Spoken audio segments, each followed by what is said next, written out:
Desde que el gobierno de Puyaro asumió, tuvo una definición política de poner al Estado provincial en el centro de la escena del combate contra el delito y específicamente contra el crimen organizado.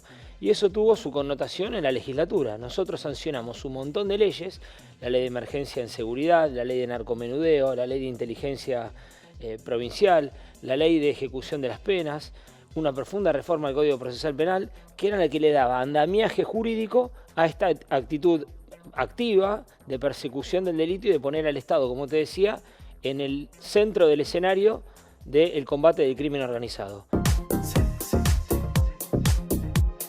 A partir de ahí hay dos cuestiones que nosotros creemos que son los pasos que hay que seguir.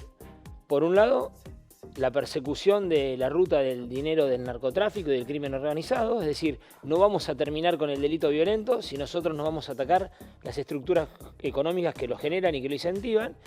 Y por otro lado, endurecer la situación de quienes delinquen en el Código Procesal Penal. Terminar con esta cuestión de la puerta giratoria. Nosotros presentamos un proyecto de reiterancia delictiva para que todos aquellos que se repiten en el delito terminen el proceso en prisión preventiva, y también presentamos ahora un proyecto de que ante la primera sentencia condenatoria se te dicte la prisión preventiva. Todo eso para terminar con la puerta giratoria, porque consideramos que no pueden existir personas que delinquen, que salen y que vuelven a delinquir en un proceso constante que afecta a todos en la sociedad.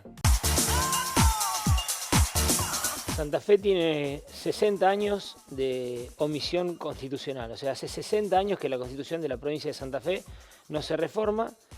La provincia de Santa Fe tiene una constitución que reguló una realidad social que es absolutamente distinta a las demandas de la sociedad actual.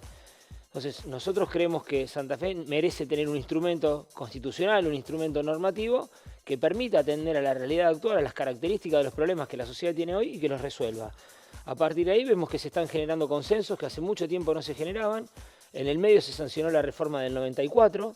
La reforma del 94 además incorporó tratados internacionales con rango constitucional, que incorporó un montón de derechos que la reforma constitucional, que la Constitución de la provincia de Santa Fe no tiene. Y esto nos puso en una situación que marca la urgencia para que nosotros avancemos en este proceso de reforma. Por eso, junto con el diputado Dionisio Escarpín y junto con la diputada Jimena García, presentamos un proyecto de reforma constitucional que tiene algunas características muy importantes, pero que el concepto sobresaliente es que no es una reforma de la política para la política, sino que es una reforma pensada en cómo le resolvemos los problemas modernos y resolvemos las situaciones y los conflictos que se producen en la sociedad actual. Por eso incorporamos principios que tienen que ver con cómo tener una economía sana y cómo debería ser la administración del Estado. Incorporamos principios de disciplina y equilibrio fiscal, incorporamos principios de estabilidad tributaria, vamos a establecer ratios máximos de cuánto tiene que ser o cuánto puede ser el gasto o la deuda sobre el Producto Bruto, y a partir de ahí también cuáles son las autorizaciones para poder endeudarte, o cómo establecemos un marco en el cual cada una de las administraciones públicas o cada una de las gestiones tiene que administrar el Estado provincial. Incorporamos derechos que tienen que ver con la sociedad actual, como el derecho a la alfabetización y a la inclusión digital para todos los santafesinos, y el derecho a vincular al mundo del trabajo, la innovación y la educación. Nosotros con eso rompemos una discusión que nuestra Constitución no lo contemplaba. El mundo del trabajo y el mundo de la educación eran mundos que estaban totalmente escindidos en el debate ideológico en esa época, y ahora nosotros consideramos que tienen que estar absolutamente vinculados. El sistema de educación de la provincia de Santa Fe tiene que preparar ciudadanos para el mundo del trabajo actual y el mundo del trabajo que se viene, si no vamos a tener un problema de desempleo gigantesco. Después incorporamos nuevos mecanismos de contralor. Hoy el Tribunal de Cuentas tiene un control posterior y de legalidad de la función pública. Nosotros creemos que tiene que haber algún control, además del control formal, tiene que haber algún control de gestión y que sea concomitante. Incorporamos el libre acceso de todos los ciudadanos para la información pública, es decir, que tanto municipios como comunas y como provincia y los tres poderes del Estado, la legislatura, el ejecutivo y el judicial, tengan datos abiertos para que los ciudadanos los puedan consultar, y al poder consultarlos puede existir un contralor directo de los ciudadanos hacia la gestión pública. Incorporamos también dos cuestiones que me parece que son muy importantes en cuanto a sanear el sistema institucional de la provincia de Santa Fe: ficha limpia, para que cada una de las personas que quieran presentarse a un cargo electivo o las personas que vayan a ocupar los más altos cargos de la administración pública no tengan que tener condenas sobre delitos dolosos del Código Penal. Y por otro lado proponemos la modificación del sistema de fueros. El sistema de fueros históricamente fue un sistema que se había desarrollado en el derecho positivo para proteger a los legisladores de que nadie los ataque por las opiniones que ellos vertían, o sea, opiniones ideológicas, opiniones políticas, que ellos vertían en el ejercicio de sus funciones. Lo que nos encontramos que después, en el caso de Santa Fe, que está regulado de una manera excesiva, se terminó generando una garantía de impunidad para cualquier legislador que quisiera cometer un delito ordinario de los que están tipificados en el Código Penal.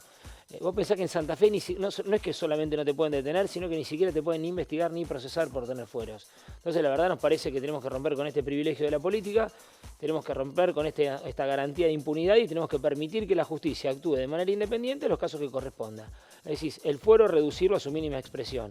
Si no es a lo que tiene que ver con las opiniones de los legisladores vertidas en el ejercicio de sus funciones, por lo menos asimilarlos a los fueros de la Constitución Nacional que te permiten investigar y procesar a una persona y que solamente te piden el desafuero ante la detención.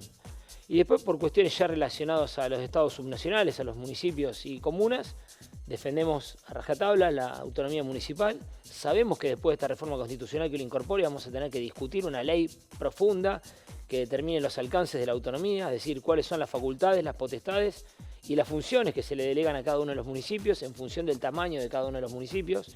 Yo soy un convencido que Rosario, con la situación logística que tiene, con la educación pública de calidad, con la calidad emprendedora de sus habitantes, si tuviese autonomía municipal, estaría muchísimo mejor de lo que está hoy. Y agregamos dos conceptos, uno que tiene que ver con la unificación de todos los mandatos y el otro que está absolutamente relacionado con esto es la eliminación de las elecciones intermedias. Yo hace mucho tiempo, creo que lo hemos hablado, estoy convencido de que tenemos que eliminar las elecciones intermedias porque tanto quien gestiona un ejecutivo como quien puede ser un presidente comunal, un intendente o un gobernador o vice, como quienes están en la legislatura, concejales en los consejos municipales o senadores y diputados en la provincia de Santa Fe, tienen el problema que cada 2 años tienen que parar de trabajar porque van a ser candidatos, muchos de ellos, o sus espacios políticos, entonces se resiente la tarea legislativa y se resiente claramente la gestión pública. Pero eso no solamente genera un resentimiento de la gestión pública y de la tarea legislativa en los años electorales, sino que además generás un incentivo a las propuestas y a las soluciones de corto plazo.